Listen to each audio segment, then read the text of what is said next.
I grew up to study the brain because I have a brother who has been diagnosed with a brain disorder, schizophrenia. And as a sister, and later as a scientist, I wanted to understand why is it that I can take my dreams, I can connect them to my reality, and I can make my dreams come true. What is it about my brother's brain and his schizophrenia that he cannot connect his dreams to a common and shared reality, so they instead become delusion? So I dedicated my career to research into the severe mental illnesses, and I moved from my home state of Indiana to Boston, where I was working in the lab of Dr. Francine Bennis in the Harvard Department of Psychiatry. And in the lab, we were asking the question, what are the biological differences between the brains of individuals who would be diagnosed as normal control, as compared with the brains of individuals diagnosed with schizophrenia, schizoaffective, or bipolar disorder? So we were essentially mapping the microcircuitry of the brain, which cells are communicating with which cells, with which chemicals, and then in what quantities of those chemicals. So there was a lot of meaning in my life because I was performing this type of research during the day. But then in the evenings and on the weekends, I traveled as an advocate for NAMI, the National Alliance on Mental Illness. But on the morning of December 10, 1996, I woke up to discover that I had a brain disorder of my own. A blood vessel exploded in the left half of my brain. And in the course of 4 hours, I watched my brain completely deteriorate in its ability to process all information. On the morning of the hemorrhage, I could not walk, talk, read, write, or recall any of my life. I essentially became an infant in a woman's body. If you've ever seen a human brain, it's obvious that the two hemispheres are completely separate from one another. And I have brought for you a real human brain.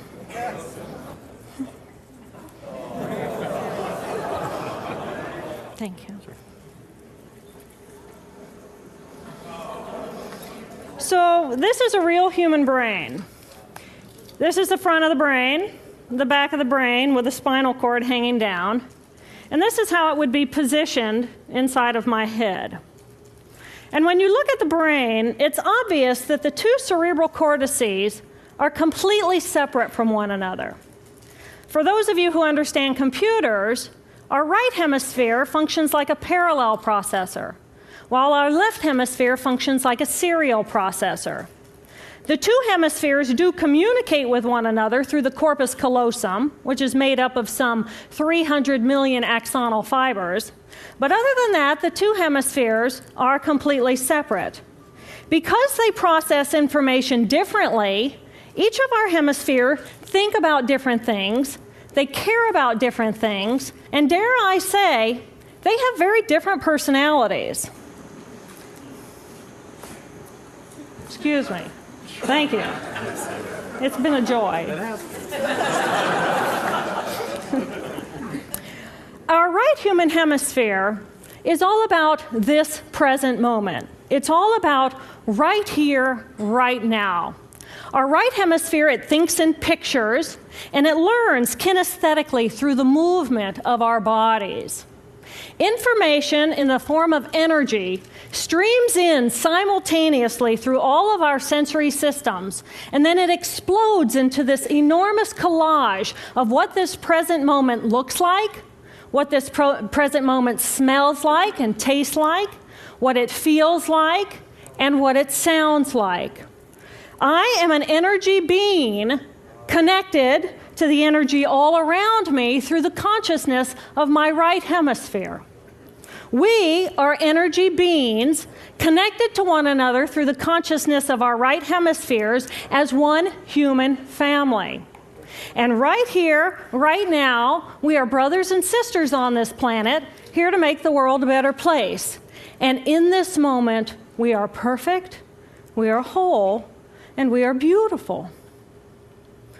My left hemisphere, our left hemisphere, is a very different place. Our left hemisphere thinks linearly and methodically. Our left hemisphere is all about the past, and it's all about the future.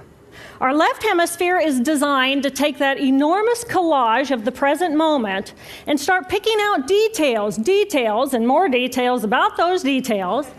It then categorizes and organizes all that information, associates it with everything in the past we've ever learned, and projects into the future all of our possibilities. And our left hemisphere thinks in language.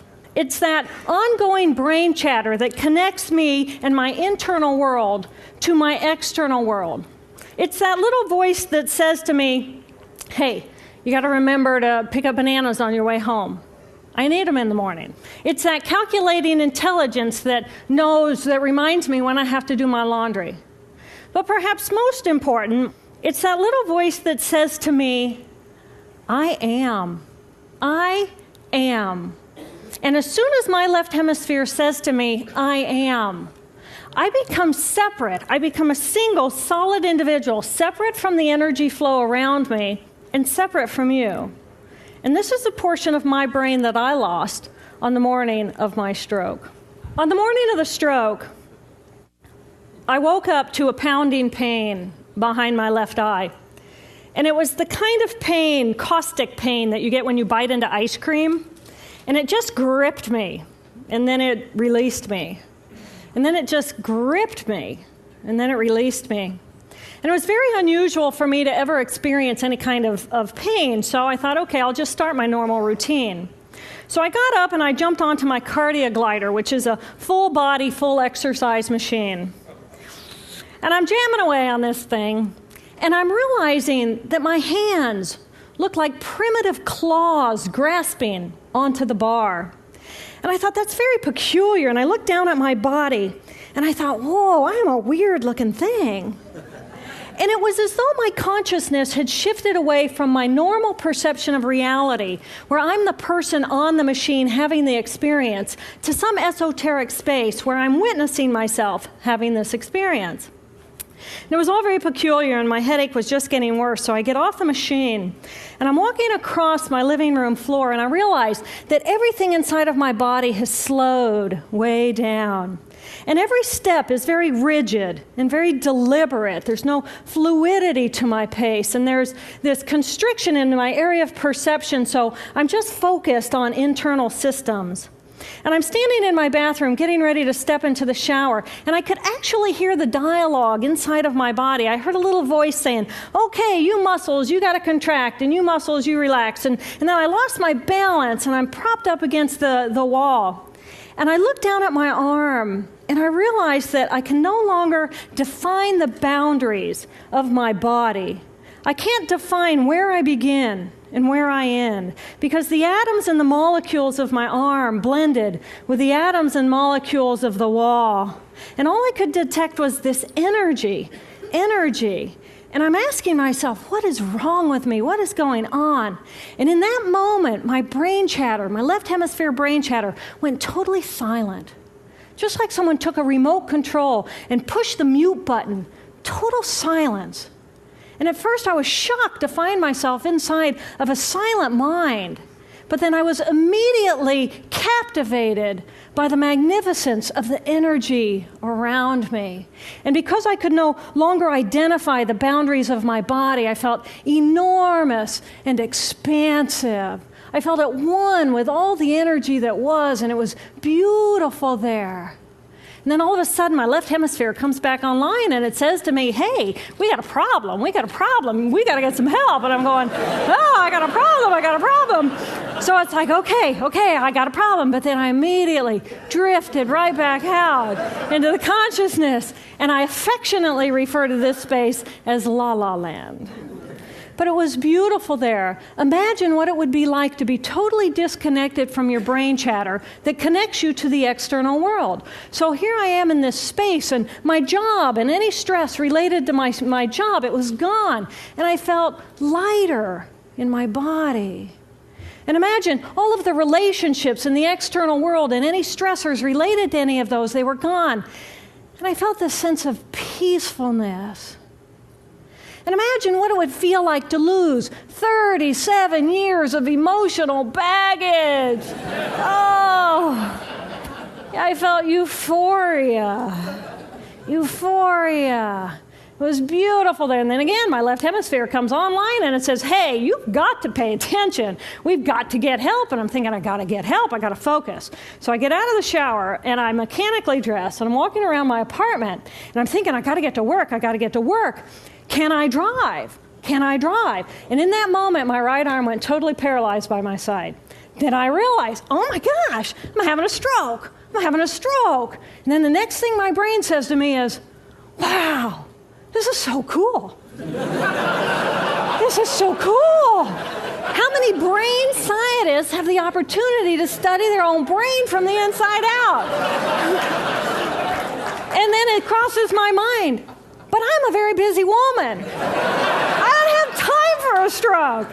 It's like, okay, I can't stop the stroke from happening, so I'll do this for a week or two, and then I'll get back to my routine. Okay, so I got to call help. I got to call work. I couldn't remember the number at work. So I remembered in my office I had a business card with my number on it.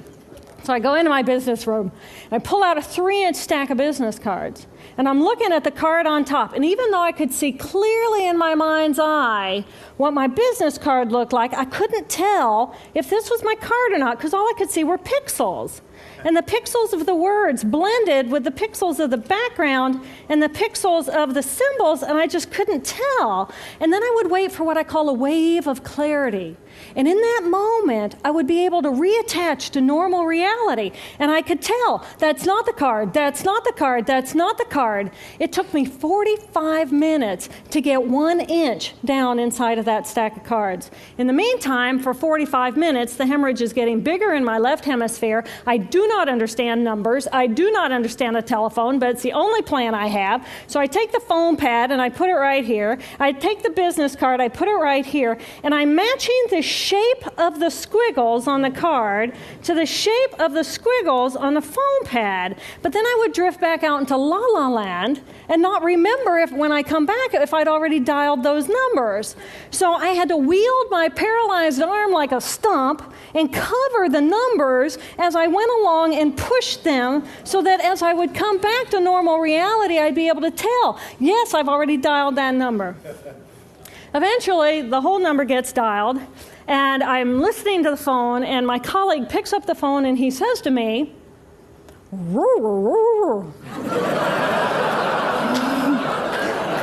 I think to myself, oh my gosh, he sounds like a golden retriever. And so I say to him, clear in my mind, I say to him, this is Jill, I need help. And what comes out of my voice is, and I think, oh my gosh, I sound like a golden retriever. So I didn't know that I couldn't speak or understand language until I tried. So he recognizes that I need help, and he gets me help. And a little while later, I'm riding in an ambulance from one hospital across Boston to Mass General Hospital. And I curl up into a little fetal ball. And just like a balloon with the last bit of air just right out of the balloon, I just felt my energy lift and I felt my spirit surrender. And in that moment, I knew that I was no longer the choreographer of my life. And either the doctors rescue my body and give me a second chance at life, or this was perhaps my moment of transition. When I woke later that afternoon, I was shocked to discover that I was still alive. When I felt my spirit surrender, I said goodbye to my life, and my mind was now suspended between two very opposite planes of reality. Stimulation coming in through my sensory systems felt like pure pain. Light burned my brain like wildfire, and sounds were so loud and chaotic that I could not pick a voice out from the background noise, and I just wanted to escape. Because I could not identify the position of my body in space, I felt enormous and expansive, like a genie just liberated from her bottle. And my spirit soared free like a great whale gliding through a sea of silent euphoria. nirvana. I found nirvana.